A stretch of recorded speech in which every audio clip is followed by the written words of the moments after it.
What's up mga ka-O-Sports? Welcome back sa aking channel. Meron niyang dating player ng PBA na nambugbog ng fans during live game. At pinagsisisihan niya nga daw ito. At gusto niya nga daw bumalik at bumawi sa PBA. Pero ang isa nga daw na gusto niyang puntahan na koponan ay Barangay Ginebra. Hindi bilang isang player, kung hindi kahit man lang maramdaman niya daw na mapabilang siya sa coaching staff ng Ginebra. Ito nga ay ayon sa rumors mga ka-O-Sports. Pero nasaan na nga ba at ano ang status ng buhay ni Winnie Arboleda ngayon? Pero bago nga natin yung pag-usapan ng gusto mga ka-O-Sports, kung bago ka pa lang sa akin channel, huwag nyo kalimutang suportahan sa pag-subscribe at pag-click na rin ng notification bell button para lagi kang ma-notify pag may latest akong videos. Simulan nga natin kung saan lumaki si Winnie Arboleda. Siya nga ay lumaki sa Aklan at hindi nga ganun kaganda ang trabaho ng kanyang mga magulang dahil isang tricycle driver at labandera ang kanyang mga magulang doon. Kaya nagsipag at nagpursige nga si Winnie Arboleda na iahon ang kanyang mga magulang sa pamamagitan ng basketball. Na-scout nga si Arboleda ng Manuel L. Quezon School at kinuha nga siya para magdaro sa Maynila. Hindi nagdalawang isip si Winnie dahil magandang opportunity daw ito, lalo na basketball player talaga ang naging gusto niyang maging propesyon. Pagkatapos ng ilang taon niya nga para maglaro sa MLQ, nirecruit ulit siya para maglaro sa MBL. Doon, dahan-dahan na nakilala si Arboleda. Kahit maliit nga siya, ay nakikitaan pa din siya ng potensyal dahil sa maganda niyang depensa. Kaya nga ang tawag sa kanya ay The Snatcher. Dahil madalas nga siyang nakaka-steal at madiskarte siya para makuha ang bola ng kanyang kalaban. Pagkatapos ng ilang taon niyang paglaro sa MBL, nag-decide na nga si Winnie na magpa-draft sa PBA noong 2000. Pero sa kasamaang palad, hindi nga naging maganda ang unang taon niya sa PBA. Siguro dahil na din sa kasabayan niya nga magagaling. Pero nung nalipat nga siya sa bagong team na FedEx, doon medyo gumanda ang laro niya at nabigyan nga siya ng break. Dahil din sa pagiging physical defender at shooter niya at din at the same time, na-improve niya nga lalo yung 3-point shooting niya dahil din sa laki ng mga katapat niya. Naging madiskarte nga si Winnie dahil alam niya na mabilis at medyo malalaki ang kanyang kabantayan.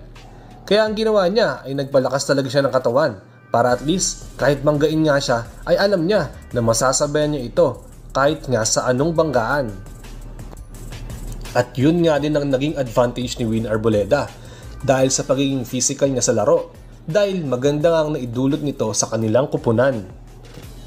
Napabilang nga siya sa all-defensive team dahil sa maganda niyang depensa nung nasa FedEx pa siya. At ito yung naging Air 21 Express na nga yung pangalan ng kanilang kupunan. Pero pagdating nga nung 2009, nung nagpalit na nga ang Air 21 Express to Burger King Whoppers, dito na nga nangyari yung hindi magandang pangyayari kay Arboleda. Dahil lumaban nga ang Burger King sa bagong Gilas Cadet na Smart Gilas. Nung unang mga quarter, natawag din nga si Arboleda ng flagrant foul dahil sa ginawa niya kay Mac Baracael. Pagkatapos ng ilang minuto, nung nag-init na nga talaga si Arboleda sa isang fan dahil hindi na daw niya nagugustuhan ng sinasabi nito. Nilusob nga ito ni Winnie at binigyan ng ilang suntok at sinipa niya pa ito. Dahil doon, madami ngang nagulat sa ginawa nga ni Winnie Arboleda. Sabi niya nga kasi during the game ay may naririnig na nga siyang hindi mga gandang sinasabi at minumura niya na nga daw to. So talagang nawalan na nga siya ng kontrol at nandilim na nga ang kanyang paningin kaya niya ito nagawa. Hindi niya na daw kasi matiis na nilalait-lait siya at pinagbumumura, kaya niya ito nagawa.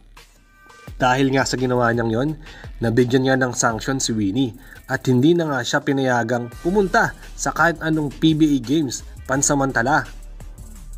Doon na nga nagsimula at nasira ang karir ni Winnie at pinagsisisihan niya nga daw ito sa buong buhay niya dahil sa experience na nangyaring yon.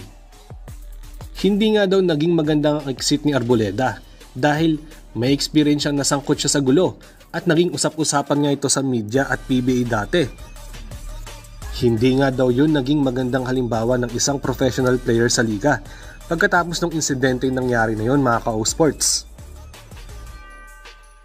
Habang wala nga siya sa PBA, nakatulong ang kanyang taxi business dahil sa pagkawala niya nga pansamantala. At ito rin ang bumuhay sa kanya sa ilang taon niyang wala sa liga. Dahil nga napatawan siyang suspended. Laking pagsisisi nga daw ni Winnie sa nangyaring yon.